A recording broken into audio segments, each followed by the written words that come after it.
The Extraordinary Adventures of Baron Munchausen. This is a game that I like very much, a lot, but it only works with the right group of people. It is not a game that will just work with everybody. It is only as good as the people that play it want to make it.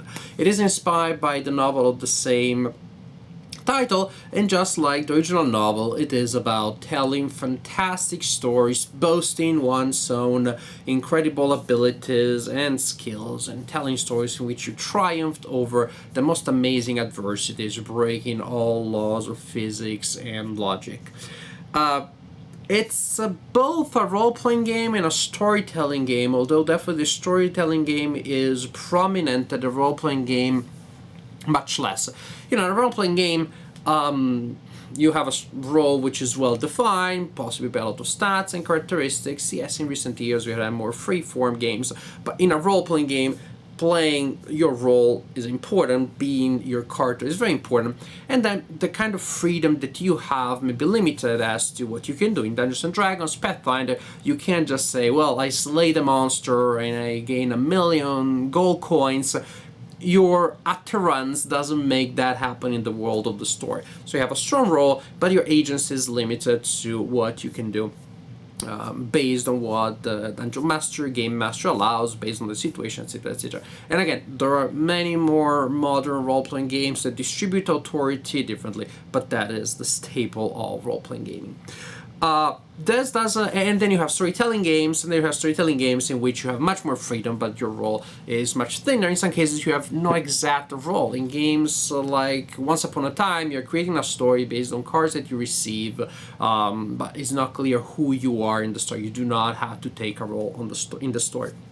This game has very thin roles and very heavy emphasis on the storytelling. Although the storytelling comes from your character, that storytelling is what really matters.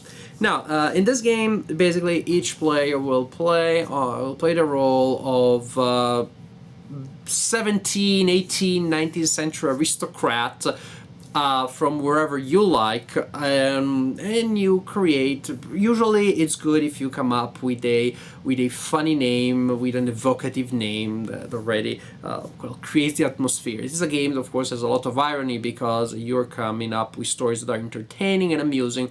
If you just go for funny, just go for comedy, that usually doesn't work. It's much better if you go for this sort of like tongue-in-cheek humor. So if you can find a name for your character that already evokes that atmosphere, all the better.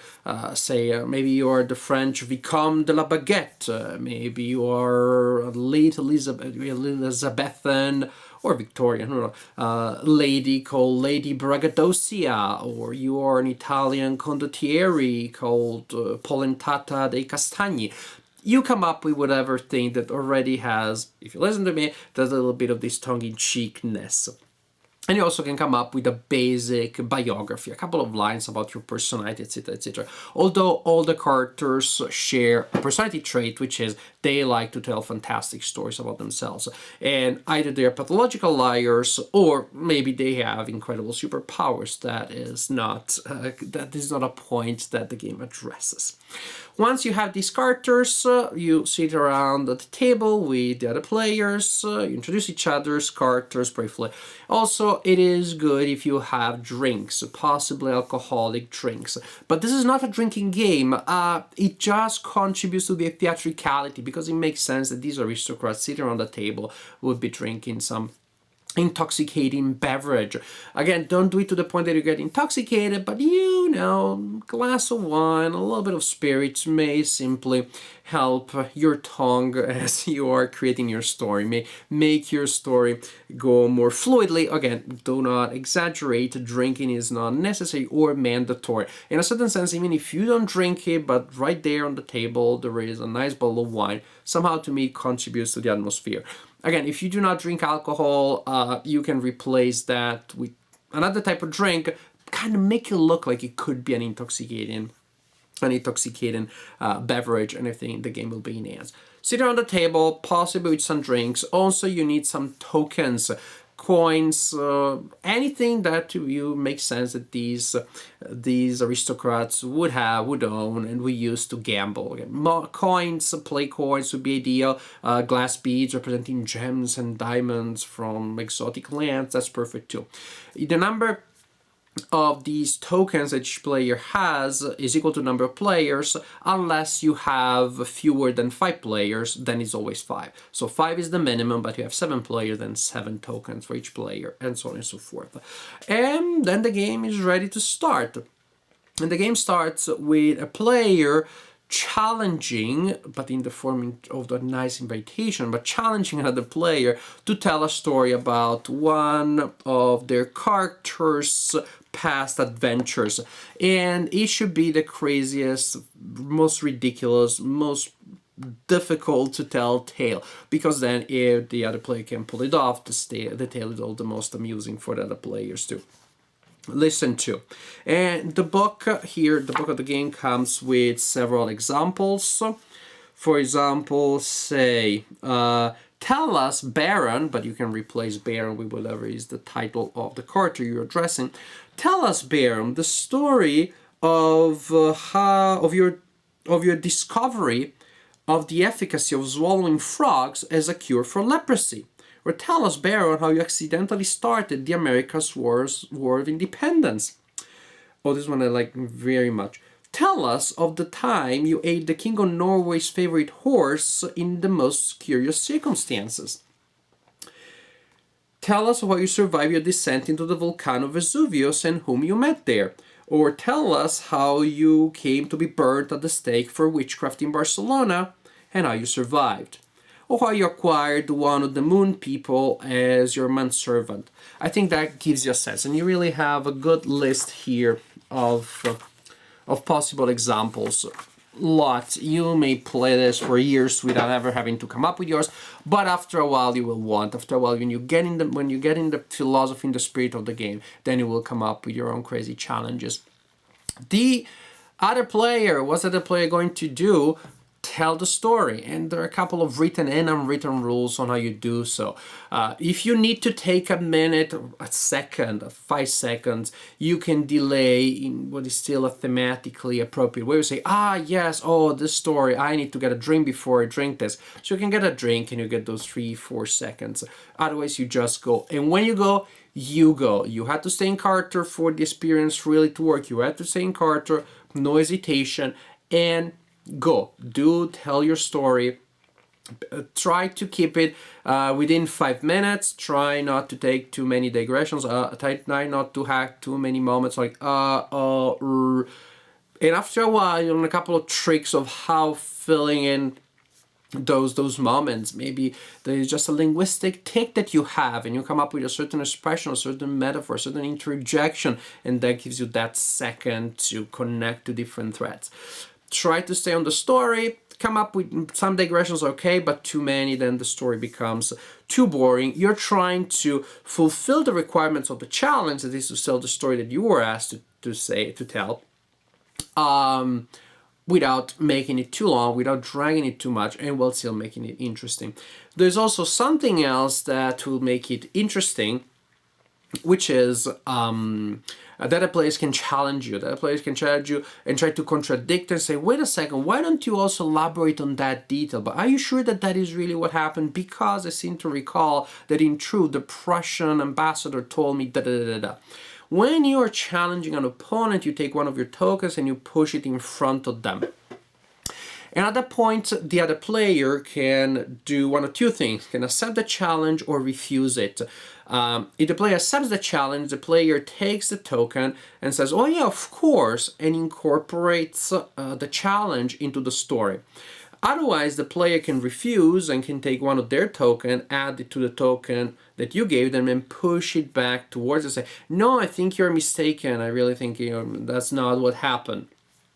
If that happened, if that was refused, the player that now has 2 tokens in front of them can add 1 from their pool.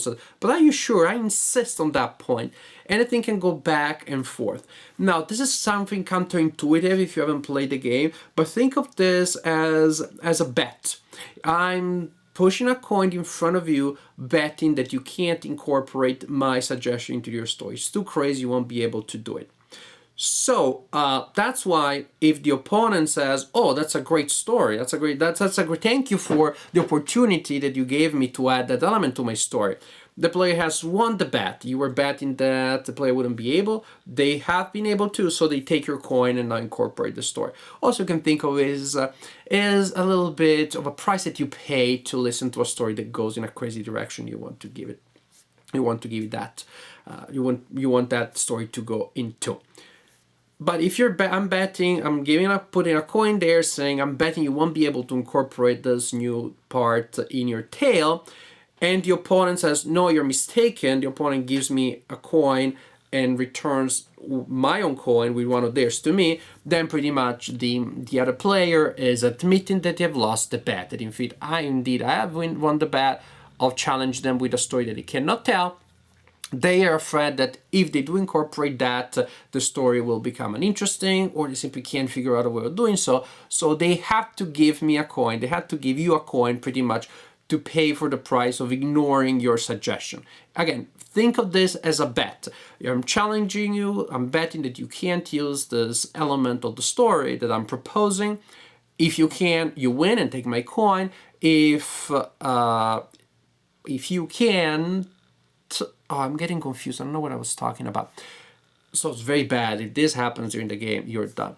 So you're betting that they cannot continue the story. If they win, they take your coin. If they cannot continue the story, they give you a coin and you won your bet that they couldn't. So this is the general idea. And the game continues like this. A player tells their story and then challenges another story and so on and so forth. And as this happens, of course, tokens will exchange hands because of this gambling betting system. I think that the rules suggest that you go like around the table in order, talk to the player to your right. I think it's much more fun if you do it randomly, so that everybody has to really pay attention, because you do not know when you're going to be the next player. If you're going to be the next player that will have to tell a tale. But the game continues like this, whichever order you want to go, until all players have told their tale. At that point, each player will have a different pool of tokens in front of themselves, and no, the winner is not the player with the biggest pool at that point, because at the end of the game, when everybody has told their tale, you have to give your pool to another player that told the best story in your own humble opinion. So by playing well, by telling a fantastic story, you do not get to win the game automatically, but you get a better chance of electing the winner. Very fitting with the theme of aristocracy, that I'm playing just for the joy of playing, winning is for the unwashed masses, although deep down you love to win, but you cannot show it. You're just showing your generosity and giving away your tokens. I really like that. It really fits the theme. And overall, somehow in the aggregate, it still works, because the player that told the best story overall will tend to be rewarded. And if not, well, that player will know in their heart that they have told the best story.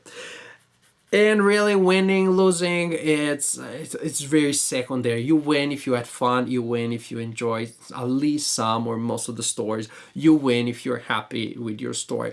Even this gambling betting mechanism, which sounds very convoluted when explained, and it makes perfect sense and flows very well during gameplay. Even this game mechanism, really what it does is to encourage people to pay attention, to encourage people to be involved, to encourage people to have a productive psychological posture, so that they keep interacting with each other. The experience remains fresh and interesting. Not like, okay, I'm waiting for my turn, 3 more people before I can talk. Oh, come on. It's very different with this fact that you can challenge other people, and it's much more fun and enjoyable this way. It's a great game. It's a really excellent game. I personally like it. This is the second edition by Fantasy Flight, came out recently. And you know what? Why don't we actually talk, before we talk more about the game in general, about this edition? Because maybe you own the previous edition. In any case, this is the product that you're looking at. Is a product for you? Should you buy it? The game is great. The game is great. As for this product, production-wise, this has to be one of the best rule books that I have in my collection. Sure, there are bigger books that are more, you know, majestic, but for such a small book, the illustrations are absolutely excellent. They are very evocative. They represent our beloved Baron in a variety of situations. Very nicely done. The rules themselves, gameplay-wise, they can be summarized in a page or two, and they are. There is, in fact, a section like with 1 or 2 pages say, okay, these are the rules in sum. Because the first part of the book is the rules not in sum, but extensively explained. I will even say verbosely explained with a lot more words than necessary. And also in the voice of the Baron. Yes, it's a rulebook in character. So it has a lot of jokes, a lot of quirks, a lot of mannerisms. It's not common to have a rulebook in character or a rulebook with humor. And usually when I encounter such books, I'm not particularly taken by them. It just feels gimmicky. Just give me the darn rules and then I'll play the game. If the game is thematic, I'll be happy with that one. I make an exception for this. Rulebook because of the nature of the game. I find that actually is very good to get that sense of the philosophy of the game, not just explained to you in terms of game or game rules, but demonstrated to you by the prose itself. The voice of the Baron, as the Baron explains the rules, and does that by pointing constantly, by underlying constantly his own superior abilities, by making all these ironic remarks. In a certain sense, again, the prose of the rules demonstrates more or less how you should play it and helps you get in the mood, helps getting the atmosphere right. For this reason, I would suggest, if you can, not just teach the rules to the players, but read them a page or two from the rules to get them a sense, especially if they've never played, to get them a sense of what should be done, instead of just, otherwise the risk is for new players, they may just go mundane. Yeah, I did this, I did that, it was fun, it was awesome, done. It gives a sense of how a story should sound. That's what I was trying to say. Oh, there are passages where it says, if you have less than you can play with a certain number of people. If you have more than 20 players, then think not of playing the game. Instead, I advise you to pool your purses, hire some mercenaries, and plan an invasion of Belgium. This kind of thing would annoy the heck out of me in another rule book. It really works here. I was smiling, I was having a good time as I was reading the rules, but really as I was getting in the mood. The prose does a really good job of doing that. Also, you have in this edition of the game a huge variety of variants in the second part of the rulebook. And you can see when I'm talking about huge, the Baron can really go into different places and different times. Basically, it's the variants adjust the general idea. I'm challenging you to tell stories and see how crazy they are, and they set that in different places, using different characters instead of the aristocrats. It may be inventors, there may be a supernatural scenario. It may have to do with the Neolithics. It may be set in the future, in the setting of the Arabian Nights. It may be about supervillains, and so on and so forth. So large variety. And again, it's really about giving you ideas and setting the mood, the recall of Cthulhu, because you can't have a board game these days that does not have a Cthulhu expansion or option. I mean, really, why would you? Why would you have a game that doesn't have the best thing in life, which is reference to Cthulhu? So it's about setting the mood and giving you ideas, because once you play some of these variants, you'll be able to come up with the variants whichever variants that you like. I think I wouldn't mind coming up with my own academic variant, since I am an academic, in which you have people at a round table at a conference boasting about the most amazing books that they wrote and discoveries that they make. Probably that game will be unbearable to anybody who's not in the academia. It's the academia, him or herself, but it'd be fun for those of us who are. In any case, you'll be able to come up with your own variants. So, The Extraordinary Adventures of Baron Munchausen.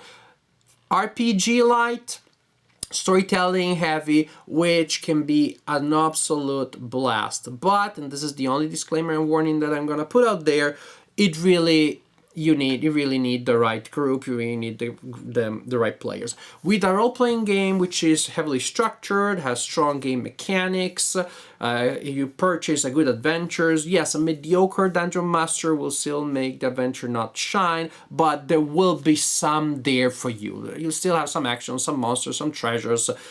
With games that are highly structured, the original personal contributions of the game master and the players, well, are still very, very important, but sometimes you can cut people some slack. The game system may make up for some lapses in the Dungeon Master storytelling or in the player's contributions. Not here. Nothing happens in the game unless somebody comes up with it, unless somebody adds it to the narrative, unless somebody decides to tell that story. So the quality of the experience will rely entirely on what the players have to bring to the table. So you know which of your players will have fun playing it and they will be fun playing with, and some of the other ones just have different personalities that will not be for them. I mean, they're just some of my friends that I love immensely, and I'll just play Euro games with them or war games with them. I don't think that they would enjoy playing this game with me, and I don't think that the experience for everybody else also would be all that exciting. I have a friend who can't lie. We can't play bluffing games with him because he never lies. I mean, he's gonna explode, I guess, if you play this game.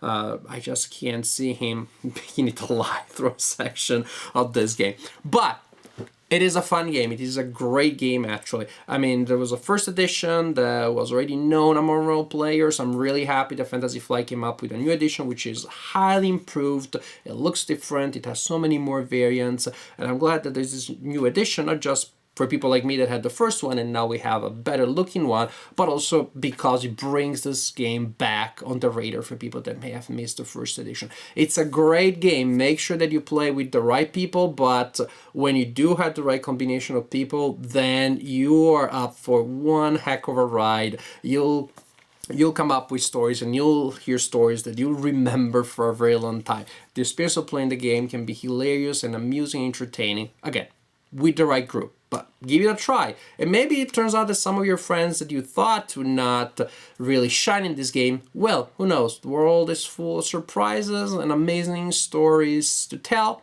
and this game is precisely about that.